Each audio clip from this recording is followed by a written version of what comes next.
Once upon a time, a girl named Cinderella lived with her stepmother and two mean stepsisters. They made Cinderella clean and cook all day for them, leaving no time for Cinderella for herself.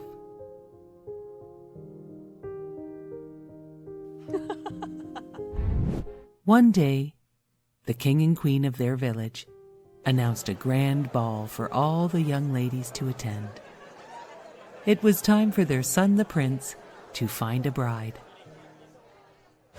Cinderella had to help make dresses for her mean stepsisters.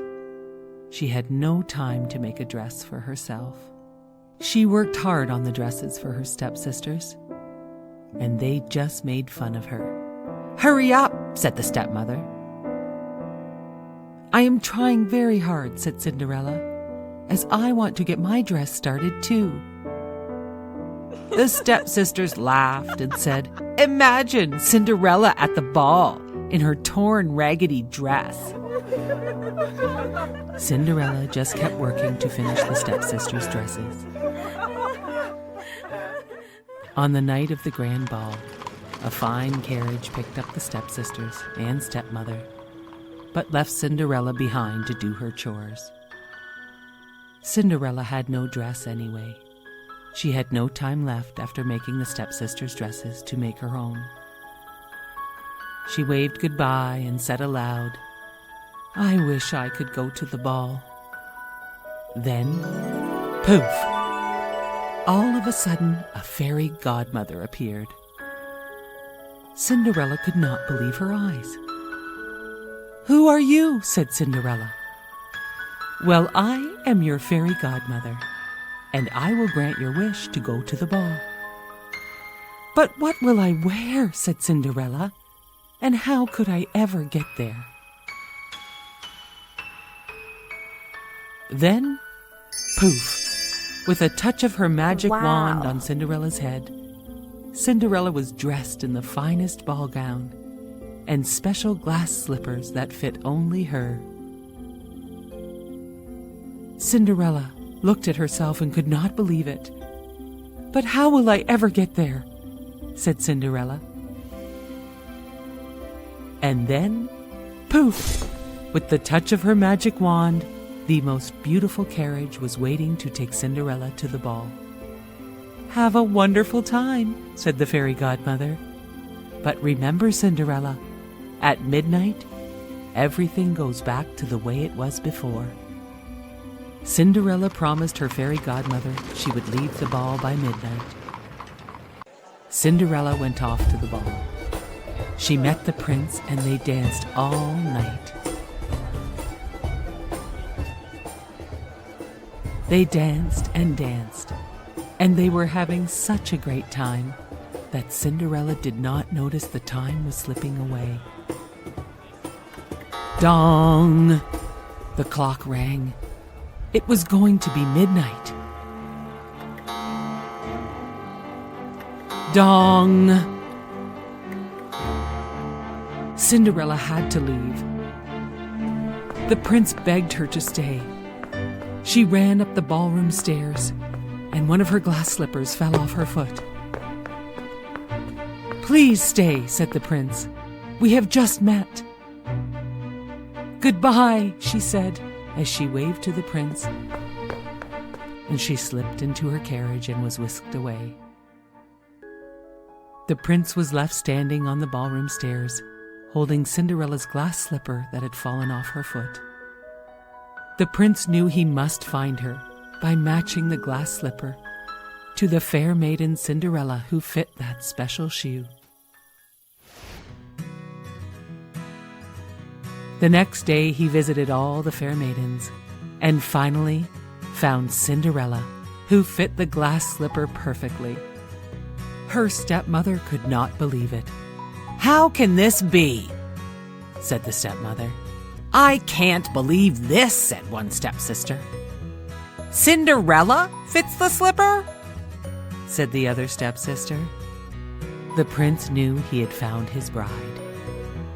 Cinderella pulled the other glass slipper from her pocket.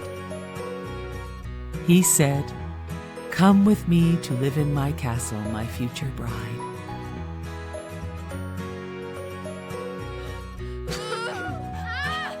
The prince and Cinderella had the most beautiful wedding in the whole land, and they lived happily ever after. Long ago, in a small village, a woodcarver named Geppetto made a wooden puppet. It looked so much like a real boy that Geppetto gave it a name, Pinocchio. The old man was so happy, he showed the puppet to his cat Figaro and his goldfish Cleo. As Geppetto showed his puppet to his dear pets, a small cricket named Jiminy Cricket snuck into Geppetto's house to have a warm night's sleep. Jiminy Cricket watched as Geppetto set the puppet down and gazed out the window at the stars. "Look at that! The wishing star!" Geppetto cried. Geppetto wished Pinocchio was a real boy. Soon it was bedtime, and Geppetto, Figaro, Cleo, and Jiminy Cricket all fell asleep. Before long, a beautiful light filled the workshop and woke up Jiminy Cricket. It was the Blue Fairy. She had heard Geppetto's wish and was there to make Pinocchio a real boy. She touched the puppet with her magic wand, and Pinocchio came to life. But Pinocchio had to prove he was brave, truthful, and unselfish to become a real boy. The Blue Fairy knew Pinocchio would need help, so she made Jiminy Cricket his helper, so he would help him to choose between right and wrong, and prove himself. Geppetto was delighted with Pinocchio, and he sent him off to school like a good parent. On the way to school, Pinocchio met a sly fox, who said Pinocchio could make a lot of money and didn't have to go to school. Jiminy Cricket didn't trust the sly fox. The sly fox said he could spend all of his time having fun in the theater instead of studying at school. Pinocchio said, "Okay!" and off he went with the sly fox to the theater owner. That night, the theater owner put Pinocchio on stage. He was a big hit as he sang and danced for the crowd. The crowd threw money on the stage. Jiminy Cricket, who was in the crowd, worried. After the show, the theater owner locked Pinocchio up and said, "You will live here and make me lots of money." Pinocchio and Jiminy Cricket wondered how he could escape. Luckily, the Blue Fairy arrived. She asked Pinocchio why he missed school. He lied. She asked him more questions, and each time he told a lie, his nose grew longer and longer. The Blue Fairy reminded him to tell the truth if he wanted to be a real boy. Pinocchio promised he would tell the truth. She fixed his nose and set him free. The next day, Pinocchio met the sly fox again. The sly fox convinced Pinocchio to not go to school, but instead play and have fun all day. Pinocchio followed the fox, not returning home after regular school time. Geppetto was worried and went to look for Pinocchio.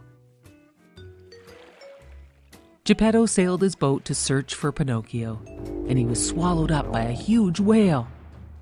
When Pinocchio returned home from playing all day, he found this out, and he knew he must save Geppetto. Pinocchio and Jiminy Cricket found the huge whale, and they teased him with the fish. The whale grabbed the fish, the pole, Pinocchio, and Jiminy Cricket, and they were all swallowed into his belly. They found Geppetto in the whale's belly too. They must find a way to escape from the whale. They decided they would make the whale sneeze, and they would all escape when the whale opened his mouth. It worked, but when the whale saw them in the water, he thrashed around, knocking everyone about. Pinocchio had to grab Geppetto to save him. After a while, the water settled down and Geppetto and Jiminy Cricket awoke on the beach. They found Pinocchio lying lifeless on the rocks. Geppetto was heartbroken, and he carried his son home in his arms, convinced he had lost Pinocchio forever. Back in the workshop, Geppetto and Jiminy Cricket cried, and then all of a sudden, the blue fairy appeared. She touched her wand on Pinocchio and said, "Awake!" Pinocchio awoke, and the blue fairy said, "By saving Geppetto, you have proven yourself to be brave, truthful, and unselfish." "I am a real boy!" shouted Pinocchio. Pinocchio, Geppetto, Jiminy Cricket, and all the pets celebrated and danced as Geppetto's wish had come true. Pinocchio was a real boy. This is the story of Princess Elsa and Princess Anna.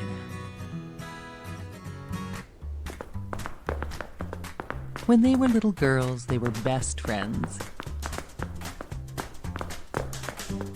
Princess Anna was one of the only people in the world that knew Princess Elsa's secret. Elsa had the special power to make snow and ice. One night, Elsa used her secret power and filled the grand ballroom with snow so the sisters could play.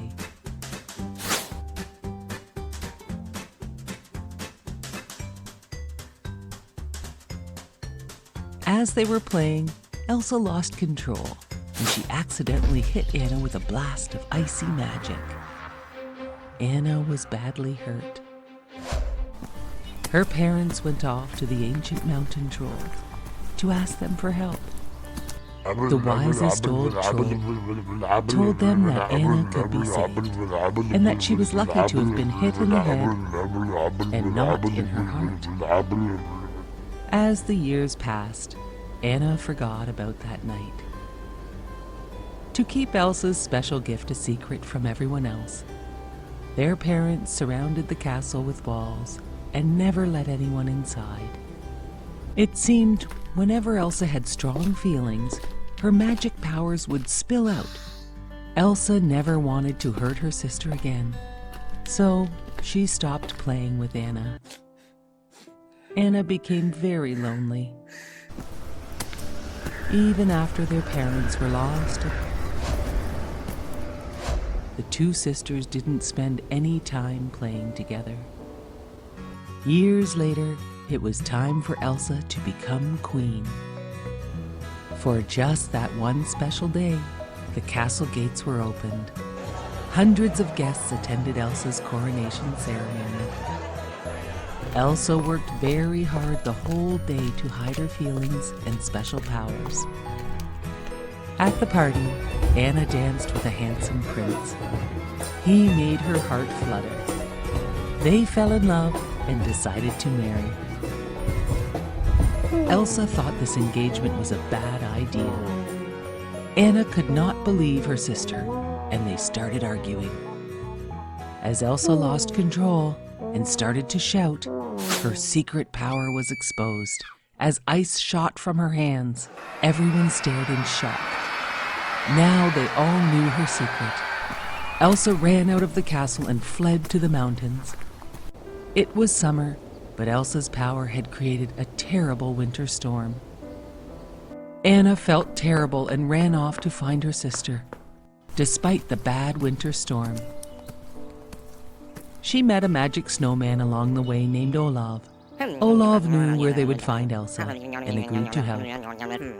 Olaf led Anna to a beautiful ice palace that Elsa had created with her powers. Inside, Anna found Elsa and told her about the terrible storm. Anna told Elsa she must come back and help, but Elsa did not want to hurt anyone, and they started fighting about her return. As they fought, a wave of magic burst from Elsa and struck Anna in the heart. Elsa knew what she had to do. She had to find the trolls and ask how to reverse the magic which was now freezing her sister. Olaf agreed to help.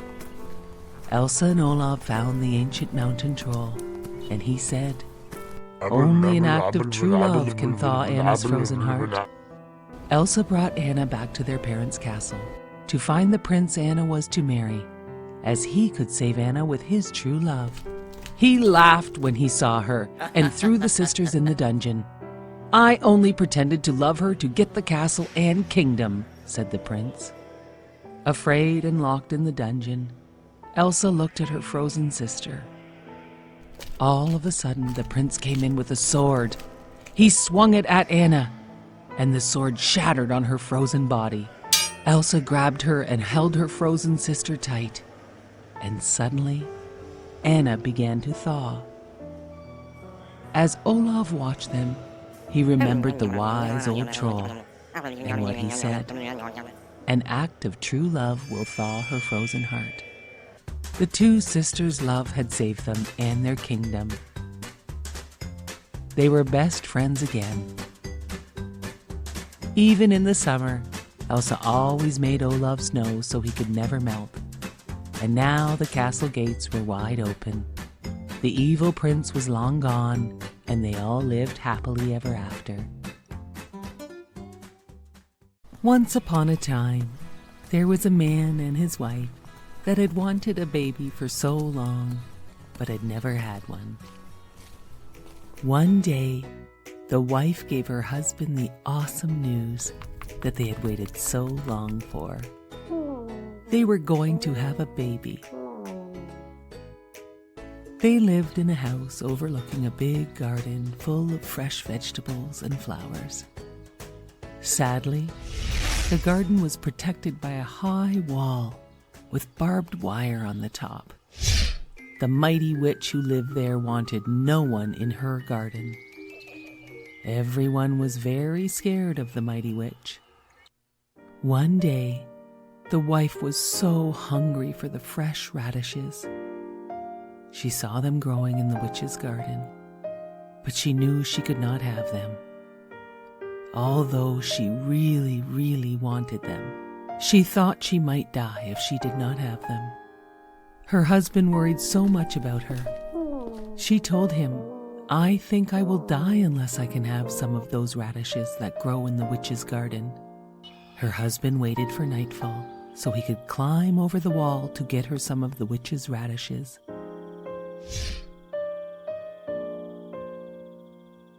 He got her some and climbed back over. She made a big radish salad, and it made her feel so much better. But she knew she wanted more radishes. So her husband snuck over the wall at night to pick more radishes. As he was climbing back over the wall, the witch was standing right below him. "How dare you steal my radishes?" said the witch. "My wife thought she would die if I did not get them for her. I am very sorry." "If this is true," said the witch, "you can have all the radishes you want, on one condition. You must promise to give me your child to raise as my own." The man was so scared he agreed to whatever she said just to get away. When the beautiful child was born, the witch came and took her away, just as she had threatened. She named her Rapunzel, which means radish. Rapunzel grew more and more beautiful every day, and on her 12th birthday, the witch locked her up in a high tower deep in the woods. The tower had no stairs, no door, only a small window. Rapunzel had beautiful long hair that had never been cut, and when the witch wanted to go up to see her, she would cry, "Rapunzel, Rapunzel, let down your hair." The witch would climb up her hair to see her. This went on for years. One day, a prince was riding by the tower and heard Rapunzel singing. He looked at the tower but had no idea how to get in. So he left. But he came by the next day and saw the witch crying, "Rapunzel, Rapunzel, let down your hair."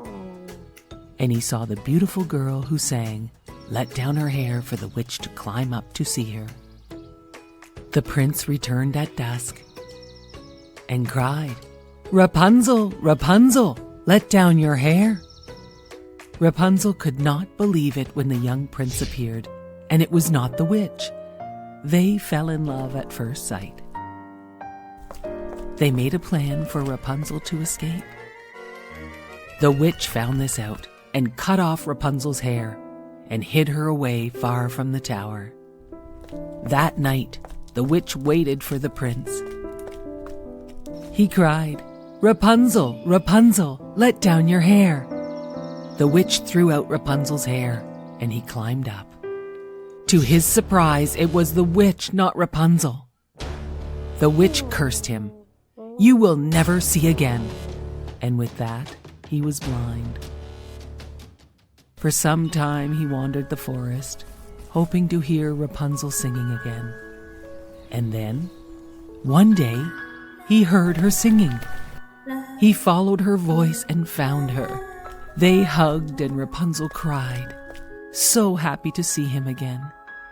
One of her tears fell on his face, and a miracle happened. He could see again. "Oh, I am so happy to see you again," said the prince. And then another miracle happened. Rapunzel's beautiful hair grew back, as long and shiny as it had been. The prince took Rapunzel to his kingdom far away from the witch, where they lived happily ever after.